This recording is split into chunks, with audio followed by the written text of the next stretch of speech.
Ya, Assalamualaikum warahmatullahi wabarakatuh. Berjumpa lagi di perkuliahan teori bahasa dan automata. Kali ini kita memasuki pertemuan ke-10.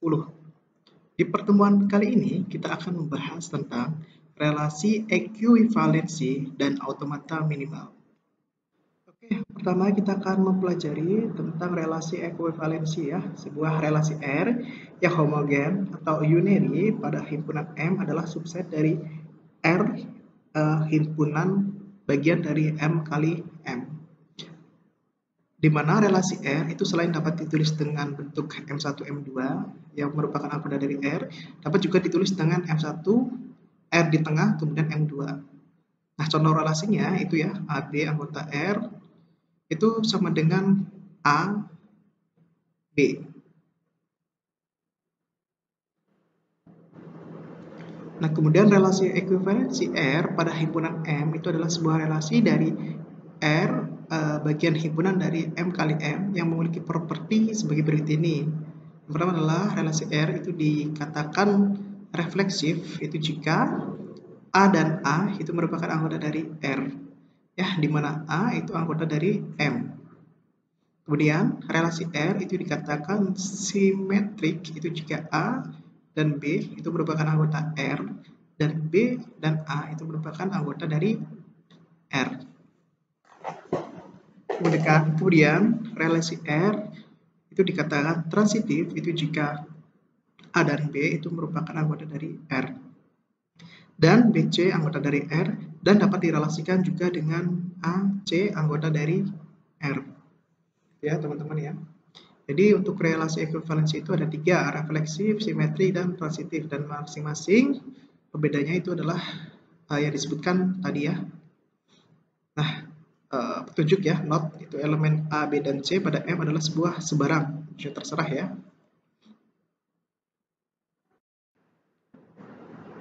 Oke, di sini kalian bisa melihat ya perbedaan dari refleksif, simetrik, dan transitif. Jadi refleksif itu kalau misalkan himpunan dari A dan A dan A dan A itu sendiri itu merupakan anggota dari R, maka itu disebut refleksif. Kemudian dikatakan simetrik itu misal A dan B atau B dan A itu merupakan anggota dari R, itu maka disebut dengan simetrik. Kemudian jika A dan B itu merupakan anggota R dan B dan C merupakan anggota dari R dan A dan C merupakan anggota dari R, maka ini disebut dengan transitif.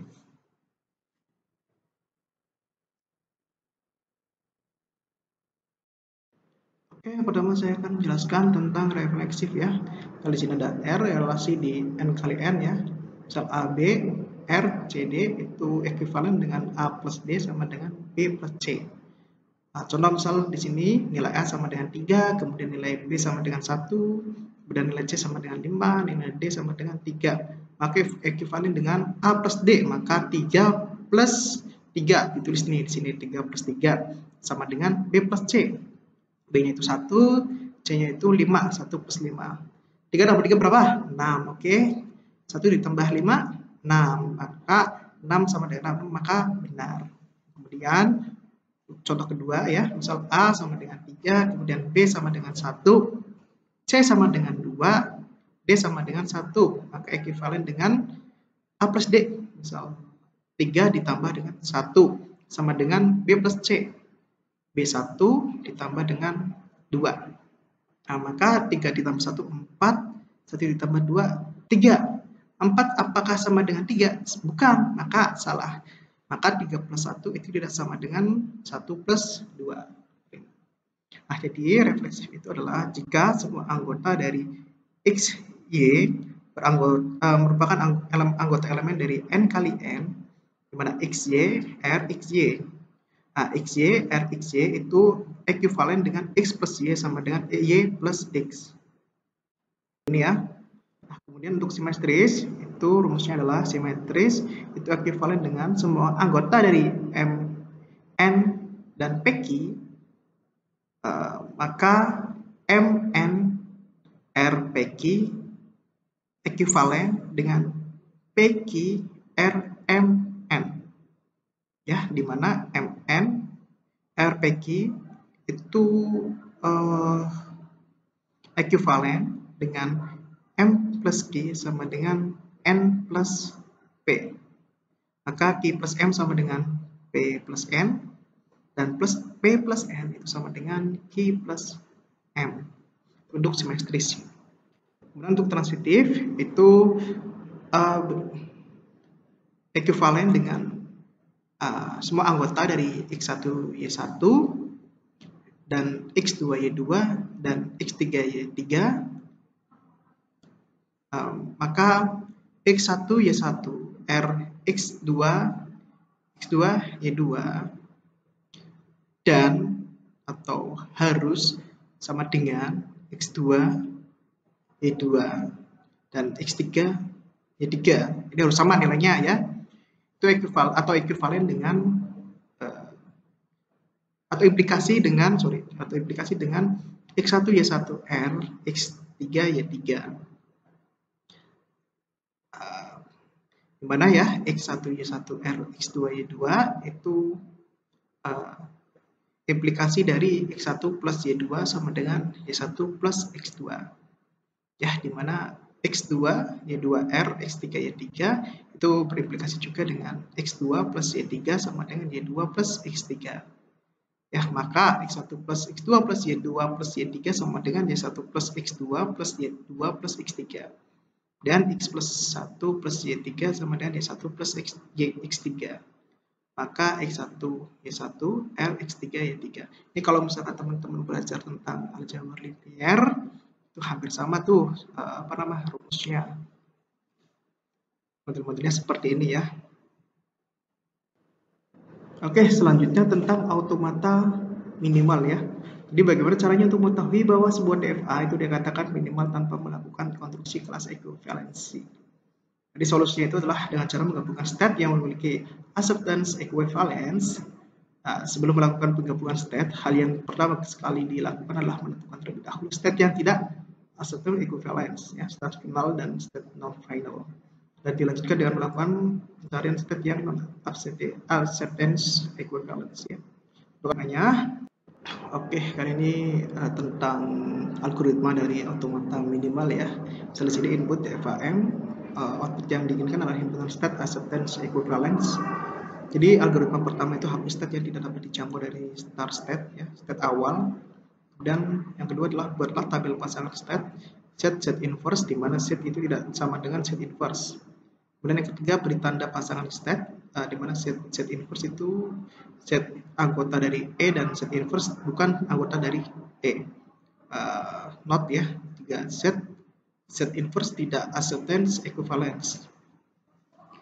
Kemudian yang keempat itu untuk pasangan ini tidak diberi tanda set inverse, dan di mana A merupakan anggota dari semua atau sigma, itu lakukan pengecekan apakah delta Z A, delta Z inverse A sudah pernah diberi tanda. Jika iya, maka tandai Z inverse. Oke, kelima itu ulangi langkah di atas sampai tidak mungkin diberi tanda lagi. Nah, kemudian nomor 6 untuk pasangan Z inverse itu yang belum diberi tanda, berarti Z dan Z inverse adalah acceptance equivalence ya kan. Dan nanti kita akan mencari dari Z dan Z inverse ini yang tidak diberi dengan tanda. Oke. Nah, contoh misal di sini ada sebuah graf ya di sini, dimana kita akan mengerjakan graf ini menggunakan algoritma automata minimal. Ya. Pertama, teman-teman buat tabel berikut ya, nilainya 1 sampai dengan 5, kemudian 2 sampai dengan 6, sehingga nanti semuanya terinclude 1, 6 ada, 5, 2 ada, 4, 3 ada, 4, 5 ada, 5, 6 ada. Tuh, buat tabel seperti ini. Langkah yang pertama itu tanda pasangan state final dan state non final. Nah, state finalnya itu berapa sih? Ya, state finalnya bisa dilihat di sini, 6. State finalnya adalah 6. Maka tandai pasangan state final dan state non final. Tandai semua yang 1. Karena di sini adalah langkah pertama ya, tulis saja 1. Setelah ini selesai, lanjut tuh beri tanda 2, 4. maka tandai 2, 4. Loh, kenapa sih yang ditandain itu adalah 2 sama 4 ya? Karena delta 2A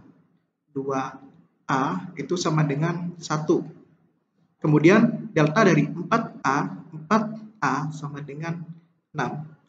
Sedangkan 1 dan 6 itu sudah ditandai, maka yang ditandain yang belum ditandain ya ini. Nah, kenapa sih kenapa 24 gitu kan? Karena yang kita akan cari nilainya itu yang nilai 1 dan 6 dulu. Nah, setelah 1 dan 6 ini sudah selesai dihitung, kemudian mencari yang nilai 2. Nah, kemudian yang kedua selesai, ketiga dan lain sebagainya. Kemudian setelah itu selesai, maka dicari yang B. Ini kan yang A udah selesai ya, nanti yang dicari yang B. Seperti itu. Oke, langsung ya ke 3. Peranda ketiga itu beri tanda 3, 5. 3 dan 5. 3 dan 5. Oke, ini ya 3 dan 5 ya. Itu karena 3A itu sama dengan 1 dan 5A itu sama dengan 6. 5A sama dengan 6. Maka tandain. Oke, selesai. Yang masih ada tuh yang nilai 1 dan 6 ya. Jadi tandain 2 dan 5. Tandain 2 dan 5 di langkah keempat ya. Itu karena delta 2A itu sama dengan 1 dan 5A ini sama dengan 6. Oke, lanjut. Nah, kemudian beri tanda 3 dan 4 ya, karena delta 3A sama dengan 1, kemudian 4A sama dengan 6. Oke, maka ditandain di 3 dan 4. 3 dan 4. Nah, ini kelima. Kemudian beri tanda 1, 5 karena delta dari 1A itu sama dengan 3 ya di sini ya. Nah, karena tadi yang 1 udah selesai ya, maka yang dicari yang kedua adalah yang ketiga. Nah, kemudian delta 5A sama dengan 6. Terus tandain berarti yang 1, 5. 1 dan 5. Ini adalah langkah ke-6. Oke, lanjut. Oke, kita masih mencari yang nilai 3 dan 6 dulu ya. 6 lagi ya. Oke, maka beri tanda kita cari ya 1 dan 4. 1 dan 4. Ini ya 1 dan 4. Ya, karena 1 dan 4 di mana? 1 dan 4 ya, ini 1 dan 4 ini di langkah ke-7. Itu karena 1 dan A, 1 ke A, 1 ke A itu nilainya 3, kemudian 4 ke A nilainya itu 6. Ya, nah, setelah itu yang kita menghitung untuk value A ya. Selanjutnya mencari yang value B. Value B itu beri tanda 1, 3 ya. 1 karena 1 bernilai B, ini ada nilai 2 ya. Kemudian 3B bernilai 5 ya. Terus ditulis di sini 1 dan 3, maka 1 dan 3 di sini nilai 8. Kemudian langkah ke-9 adalah beri tanda 1 dan 2. 1 dan 2. Nah, ini 9. Ya, karena delta 1B sama dengan 2, delta 2B itu sama dengan 4. Dan 24 itu sudah ditandain, maka yang ditandain yang 9 ini. Oke. Nah, maka pasangan state yang tersisa itu adalah 2 dan 3 dan sama 4 dan 5. Tidak bisa ditandain. Itu karena apa? Karena acceptance equivalence. Nah, pasangan state yang tersisa itu tidak bisa ditandai karena acceptance equivalence-nya tinggal dikasih lingkaran. Kalau misalkan nggak ada nilainya atau nilainya itu merupakan acceptance equivalence. Petunjuk ya penggunaan algoritma automata minimal itu adalah buatlah sebuah tabel di mana setiap pasangan state hanya ada satu secara vertikal. Nah, dan 2 sampai dengan n dan secara horizontal 1 sampai dengan n-1. Maksudnya ini cara pembuatan tabelnya ya tadi ya. Ini rumusnya. Jadi dibuat vertikalnya ini 2 sampai dengan n, 2 sama dengan n, kemudian horizontalnya itu 1 sama dengan n-1.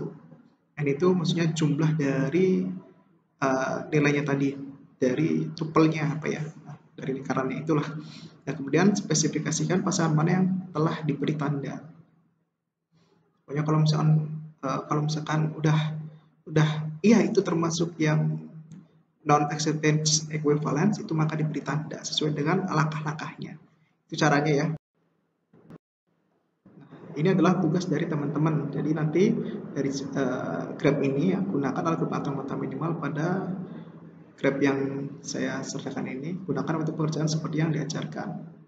Oke, kalian bisa tuh Q0 ini bisa divisualisasikan kalau misalnya bingung ya. Jadi 1, kemudian ini jadi 2, ini jadi 3, ini 4, ini 5 juga boleh. Seperti itu. Oke, mungkin itu yang bisa saya ajarkan pada pertemuan kali ini. Apabila ada salah kata, saya mohon maaf. Sekian, wassalamualaikum warahmatullahi wabarakatuh.